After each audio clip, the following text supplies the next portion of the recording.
Ingelikuwa kikweli maulidi ni sunna, kwa mfano nufrid jadala ingelikuwa ni sunna, pia wasingeifanya. Hawa watu kila wakisikia kitu sunna wakiwacha, kila wakisikia kitu sunna ya Mtume sallallahu alayhi wasallam wacha. Ushahidi kama huu, haya maneno ya Mtume sallallahu, hivi ndivyo Mtume sallallahu alivyofundisha masahaba kumsali. Waangalieni wafanye nini, si wawacha. Wamewacha haya Mtume sallallahu akafuata mengine.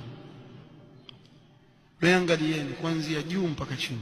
Ngoja Mtume sallallahu ahimiza watu kuweka ndevu, wao wanyoa, tena wasema tuwachukia wale watu kuweka ndevu.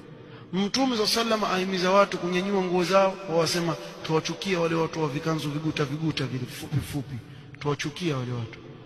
Kila jambo ambalo Mtume sallallahu amfundisha wao wachukia, na lile ambalo hakulifanya wala hakulifundisha Mtume sallallahu wao ndio walipenda. Ndio nasema lau kama ingelikuwa maulidi ni sunna pia wangeiacha. Sio, muelewa? Wako hivyo wao. Na hivi ndio jazaa ya bid'a katika dini. Ukizua katika dini, ule utamu wa sunna huupati katika ulimi wako.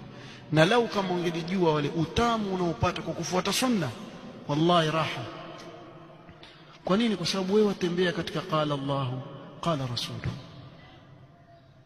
Dini yako raha, mutma'innul qalb, moyo wako. Hili unalolifanya ni kheri ama ni shari? Swali la kwanza moja kwa moja atakimbia kwa nini? Ni kheri. Tumekubali ni kheri. Kheri hiyo aliijua Mtume sallam ama hakuijua?